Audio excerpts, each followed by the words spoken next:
Assalamualaikum warahmatullahi wabarakatuh. Jumpa kembali dengan OCM Channel.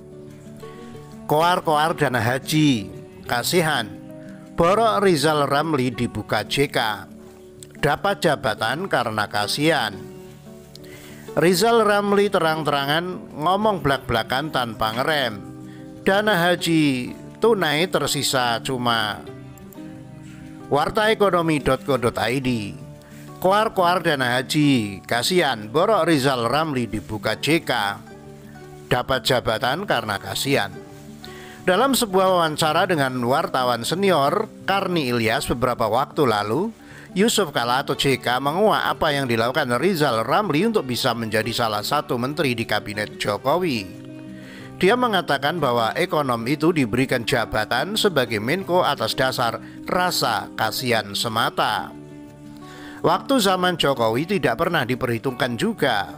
Boleh tanya Pak Luhut, hanya karena rasa kasihan dia datang terus, kata JK dalam wawancara di kanal YouTube Karni Ilyas Club yang dikutip genpi.co Selasa 15 Juni. JK menyebut atas dasar rasa kasihan itu pun Rizal Ramli kemudian diangkat sebagai Menteri Koordinator. Itu pun tidak lama, hanya 10 bulan katanya.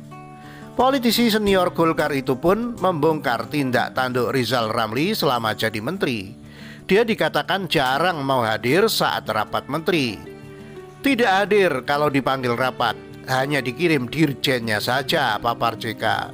JK pun menyebut Rizal Ramli sebagai sosok yang bicara besar, menganggap diri pintar, tapi tidak bisa memimpin orang. Saat ditanya Karni apakah Rizal Ramli tidak bisa memimpin karena tidak paham persoalan dan suka marah-marah, jawaban JK adalah kombinasi keduanya. Saat jadi Menteri Keuangan selama 2 bulan, dia dianggap tidak mengerti persoalan dan marah-marah terus, tanda JK.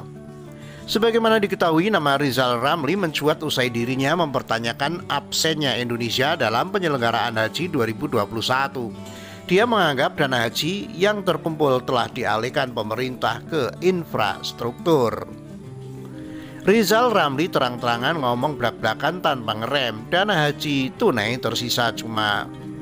Ekonom senior Rizal Ramli mengatakan dana haji yang dikelola Badan Pelaksana Pengelola Keuangan Haji atau BPKH kini menjadi perhatian publik.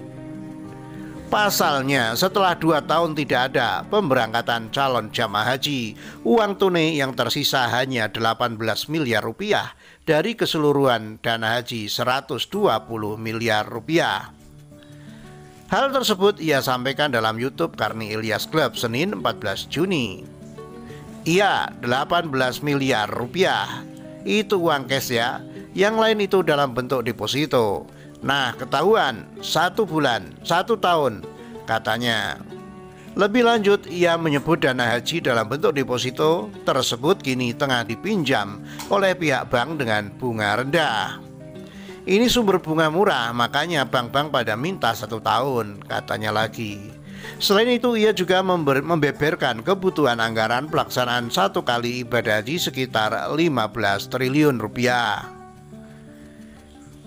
Jika normal sekitar 220 ribu orang per tahun. Jika dikali 70 juta rupiah per orang, maka sekitar 15 triliun rupiah. Kalau kita mau kirim haji 3 bulan sebelumnya sudah harus bayar down payment atau lengkap, jelasnya. Adapun Kepala Staf Kepresidenan KSP Jenderal TNI Purnawirawan Muldoko dengan tegas membantah adanya informasi dana calon haji Indonesia yang telah dipakai oleh pemerintah untuk membiayai pembangunan infrastruktur. Tidak ada seperti itu. Itu isu menyesatkan, kata Muldoko di Mataram, NTB. Ditegaskan oleh Muldoko bahwa saat ini setoran dana calon haji yang dikelola oleh pemerintah masih tersimpan aman. Namun pemberangkatan belum bisa dilakukan karena secara global masih dalam situasi pandemi COVID-19. Saya sudah berbicara dengan Pak Anggito, Kepala Pelaksana Badan Pengelola Keuangan Haji, bahwa uangnya aman, kata dia. Tidak bisa dipaksakan untuk berangkatkan calon haji ke Tanah Suci karena faktor keselamatan yang menjadi pertimbangan utama. Semua negara juga menghadapi masalah yang sama. Atau bukan hanya Indonesia, ucap mantan Panglima TNI itu. Menurut Muldoko, kebijakan pemberangkatan jemaah haji jemaah calon haji sangat berkaitan dengan kebijakan pemerintah Arab Saudi. Oleh karena itu pemerintah Indonesia tidak mungkin menerbitkan kebijakan yang akan merugikan kepentingan dan negara, terutama bertujuan menghalang-halangi rakyatnya menunaikan ibadah haji. Jadi tidak benar ada dana calon haji yang dipakai untuk ini. Kalau ada isu macam-macam itu menyesatkan, kata. Berandai-andai jadi presiden, Rizal Ramli lantang teriakkan, "Saya potong." Ekonom senior Rizal Ramli menyatakan dirinya bisa menurunkan beban utang Indonesia hingga setengah jika dirinya menjadi presiden. Hal tersebut disampaikan dalam video berjudul soal dana haji, pajak, sembako, sampai ruginya Garuda Indonesia yang tayang di Karni Ilyas Club Sabtu 13 Juni pekan lalu. Mulanya ia mengatakan bahwa persoalan utama Indonesia yakni kewajiban membayar bunga utang sebesar 273 triliun rupiah per tahun. Menurutnya Indonesia seharusnya berfokus untuk menyelesaikan masalah bunga utang terlebih dahulu. Caranya gimana? Lakukan langkah-langkah dong, terobosan supaya kewajiban bunga itu bisa dipotong menjadi setengahnya, ujarnya seperti dilansir Terkini Senin 14 Juni. Lebih lanjut ia mengatakan berdasarkan beberapa pengalaman hal tersebut memungkinkan untuk dilakukan. Kemudian ia menceritakan bahwa sebelum pandemi dirinya bertemu dengan gubernur bank sentral di salah satu negara besar. Saya bilang, kamu kan sekarang kalau nerbitin surat utang atau bond, kamu bayar bunga kepada yang minjem. Istilahnya interest rate-nya negatif, minus 1% pada waktu itu, ucapnya. Kita Indonesia kalau nerbitin surat utang bunganya itu 7,5%. Mau nggak kita swap?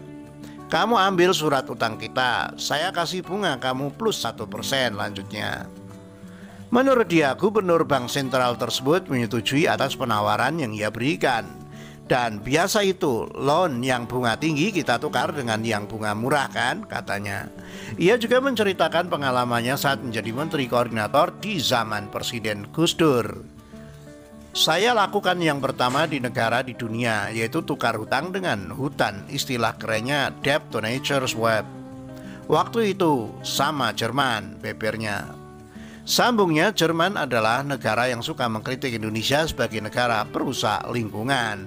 Saya ketemu sama Menteri Keuangan Jerman dan kita win-win. Saya sediakan 300 hektar hutan di Kalimantan untuk konservasi.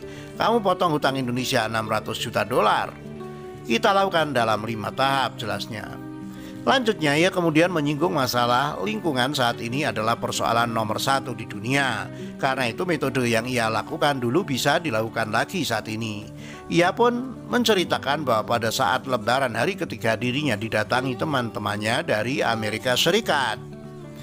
Dia bilang, "What can we do for Indonesia?" Saya bilang, "Kalau kamu mau bantu kita adakan lagi debt to nature swap. Kita sediakan di seluruh luar Jawa hutan 30 juta hektar buat konservasi. Kamu potong hutang Indonesia 60 miliar dolar, ungkapnya. Menurut dia, orang-orang dari AS itu juga menyetujui saran darinya demi menyelamatkan paru-paru dunia. Dari pengalaman-pengalaman yang ia ceritakan, Rizal Ramli lantas mengatakan bahwa jika kita inovatif, maka sebenarnya banyak solusi untuk mengurangi utang. Mohon maaf nih, kalau Rizal Ramli presiden, insya Allah kejadian itu beban uang yang 273 triliun kita akan potong jadi setengahnya, tanda Rizal Ramli. Uangnya akan saya pakai wifi gratis di seluruh Indonesia, tambahnya. Demikian, wassalamualaikum warahmatullahi wabarakatuh.